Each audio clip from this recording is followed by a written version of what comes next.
Hey guys, welcome back to my channel. तो मैं आज आपको बताऊंगा एक स्ट्रेटेजी कि कैसे हम 52 वीक हाई और ऑल टाइम हाई स्टॉक्स को कैसे ट्रेड कर सकते हैं। तो स्ट्रेटेजी बताने से पहले मैं आपको 52 वीक हाई या ऑल टाइम हाई का थोड़ा सिग्निफिकेंस बता देता हूँ।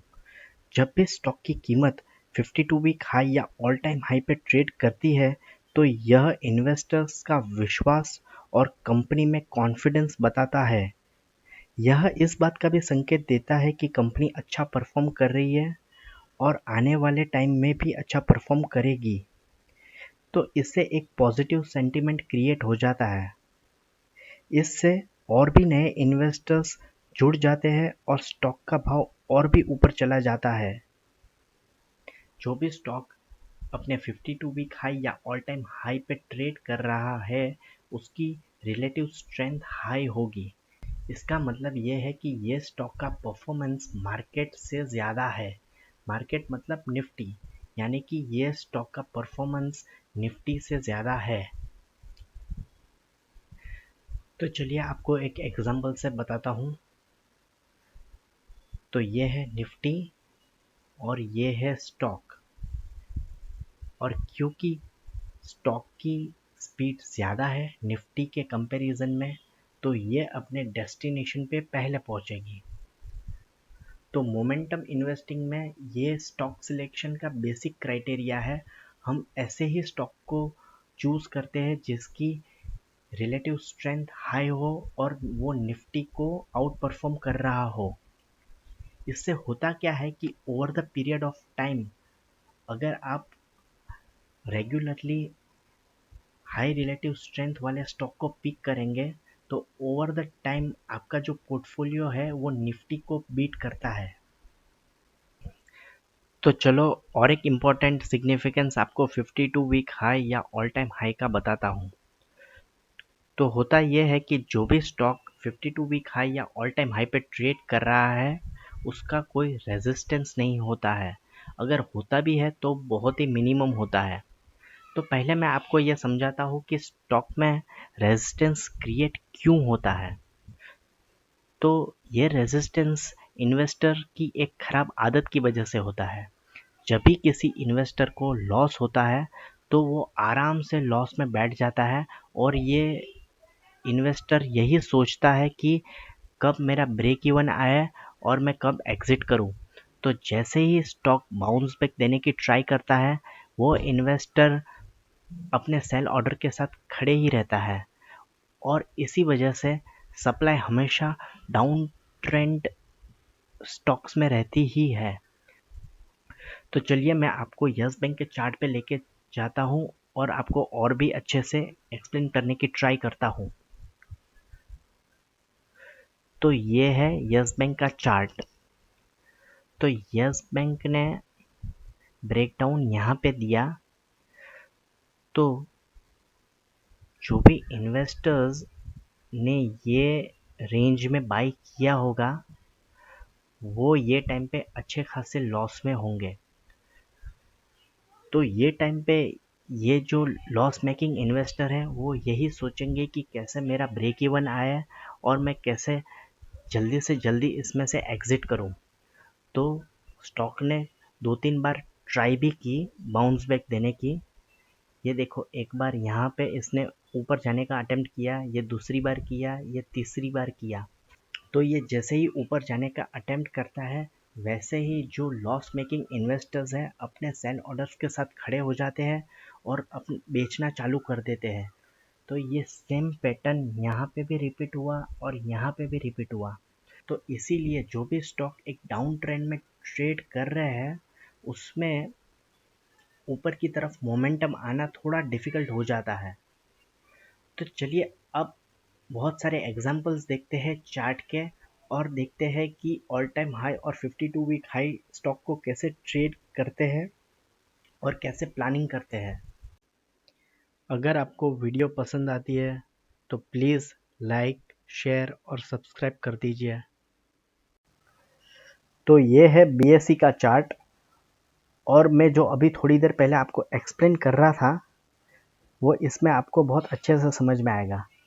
इधर आप देख सकते हैं कि लेफ्ट हैंड साइड में इधर कोई रेजिस्टेंस नहीं है, तो इसीलिए स्टॉक बहुत स्मूथली ऊपर की तरफ जा रहा है। अब इसमें कोई भी इन्वेस्टर फंसा हुआ नहीं है, तो सप्लाई आने के भी चांसेस बहुत कम है। अब हम इस स्टॉक में क्या कर सकते हैं, तो मैं अभी वेट करूंगा, और अगर स्टॉक फिर से ये रेंज में अगर ट्रेड करता है और ऊपर की तरफ ब्रेकआउट देता है तो मैं एंट्री करने का सोचूंगा, और उसका स्टॉप लॉस ये होगा, ये रेंज की ये रेंज का लोअर एंड इसका स्टॉप लॉस होगा। और स्टॉप लॉस क्योंकि बहुत छोटा है तो हमें अपने स्टॉप लॉस से 2 गुना 3 गुना 4 गुना प्रॉफिट मिलने के चांसेस ज़्यादा रहेंगे। अगर हम लोग स्टॉप लॉस वाइड रखते हैं, अगर हम इस रेंज के नीचे का स्टॉप लॉस रखेंगे तो हमारा स्टॉप लॉस बहुत बड़ा होगा और हमें पोजीशन साइज छोटा करना पड़ेगा, तो स्टॉक को बहुत ज़्यादा मूव करना पड़ेगा प्रॉफिट देने के लिए। तो मैंने ऑलरेडी एक वीडियो बनाया हुआ है आर मल्टीपल पे, जो कि एक कोरिलेशन बताता है स्टॉप लॉस और पोजीशन साइज में। तो ये एक काफ़ी इम्पोर्टेंट वीडियो है अगर आप कंसिस्टेंटली प्रॉफिटेबल होना चाहते हो तो। अभी देखो ये यूनियन बैंक ऑफ इंडिया है।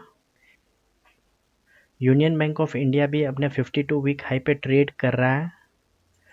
तो ये अगर यहाँ पे आके एक रेंज में ट्रेड करता है और ऊपर की तरफ ब्रेकआउट देता है तो मैं एंट्री करने के बारे में सोचूंगा, और मैं स्टॉप लॉस कम से कम रखने का ट्राई करता हूँ। अगर मुझे स्टॉप लॉस छोटा सा और लॉजिकल देता है तो ही मैं ट्रेड करता हूँ, वरना मैं इसे स्किप कर देता हूँ।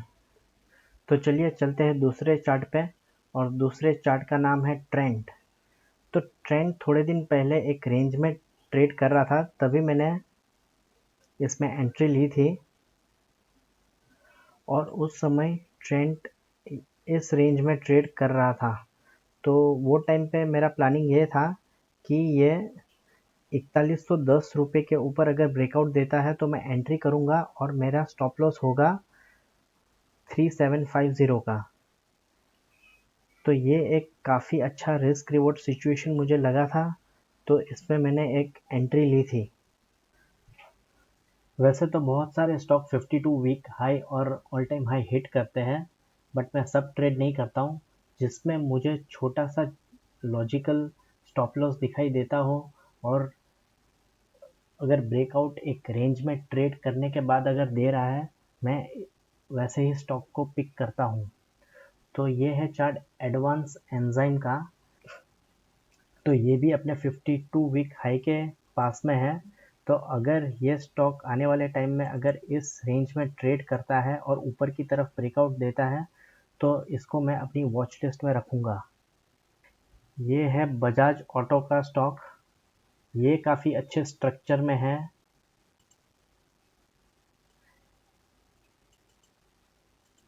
इसका स्टॉप लॉस भी काफ़ी छोटा है, तो अगर ये ऊपर की तरफ ब्रेकआउट देता है अच्छे वॉल्यूम के साथ तो मैं इसका 8600 का स्टॉप लॉस के साथ इसमें एंट्री करूंगा। इंडियन मेटल एंड फेरस,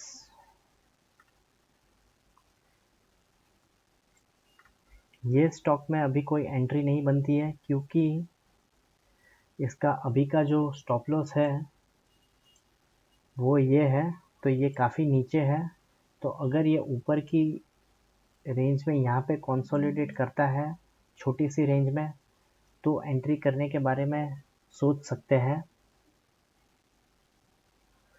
तो आप देख सकते हैं कि यहाँ पे ये स्टॉक ने ब्रेकआउट दिया था और ऑल टाइम हाई और ऑल टाइम हाई की तरफ जा रहा था।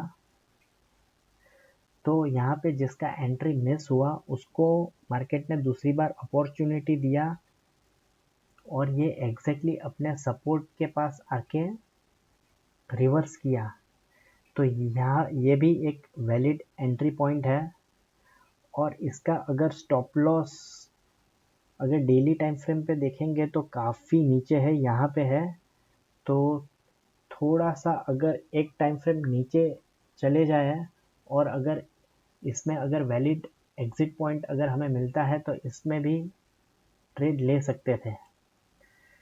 तो चलिए चलते हैं 1 आवर के टाइम फ्रेम में। तो अगर पुल बैक के टाइम पे अगर इस जगह पे अगर आपने एंट्री ली होती तो उसका लॉजिकल स्टॉप ये होता 619। तो चलिए देखते हैं और कुछ स्टॉक्स।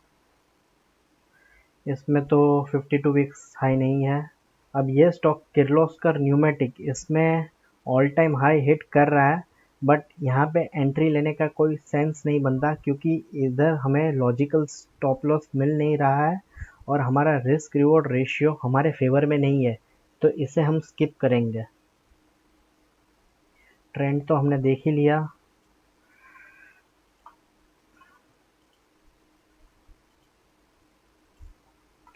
इसमें है नहीं ऑल टाइम हाई, इसमें भी नहीं है, इधर भी नहीं है, इधर भी नहीं है।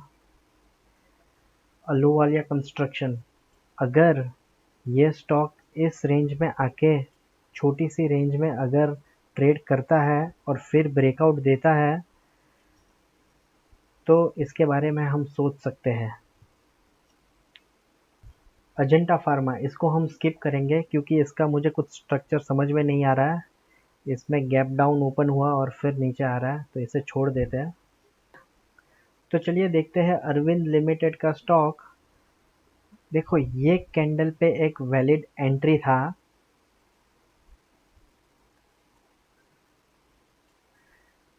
319 का इसका ब्रेकआउट लेवल था। तो अगर यहाँ पे अगर आपने एंट्री लिया होता तो इसका स्टॉप लॉस ये होता, क्योंकि ये इसका लास्ट पिवट लो है। तो ये भी एक छोटा सा करीब 26 रुपये का कुछ स्टॉप लॉस है, तो ये काफ़ी अच्छा रिस्क रिवॉर्ड रेशियो आने वाले टाइम में दे सकता है। तो ये एक काफ़ी अच्छी एंट्री थी। अशोक लेलैंड, अशोक लेलैंड काफ़ी अच्छा रनअप दे चुका है, तो इसमें कोई अभी एंट्री बनती नहीं है। अगर ये स्टॉक नीचे की तरफ आता है तो यहाँ पे एक पुल बैक पे ट्रेड ले सकते हैं, लेकिन यहाँ पे भी इसका जो लॉजिकल स्टॉप है वो काफ़ी नीचे है। तो चलिए चलते हैं एक छोटे टाइम फ्रेम में, 1 आवर के टाइम फ्रेम में, और देखते हैं कि कोई स्टॉप लॉस है क्या। नहीं, 1 आवर के टाइम फ्रेम में भी कोई अच्छा स्टॉप लॉस दिख नहीं रहा है। इसका जो स्टॉप लॉस यही होगा 166 का, तो ये स्टॉप लॉस काफ़ी वाइड है, तो इसको मैं स्किप करूँगा। तो ये है बजाज हिंदुस्तान का चार्ट, इस पे मैंने ट्रेड लिया था और इसमें ऑल टाइम हाई हिट होने के बाद मैंने एक एंट्री ली थी और इसका स्टॉप लॉस हिट हो गया था, तो इसमें एक मुझे छोटा सा लॉस हुआ था।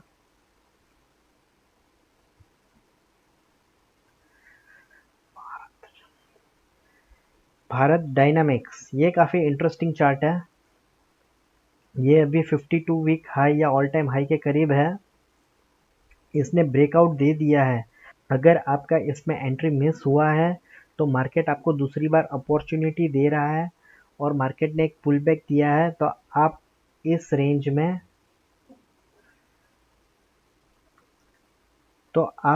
रेंज में बाई कर सकते हो।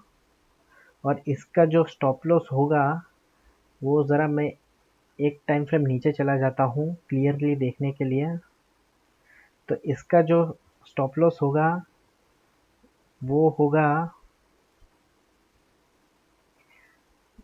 1768 का, तो ये भी काफ़ी अच्छा चार्ट है। तो बस आज के लिए इतना ही, मिलते हैं नेक्स्ट वीडियो में। Thank you very much.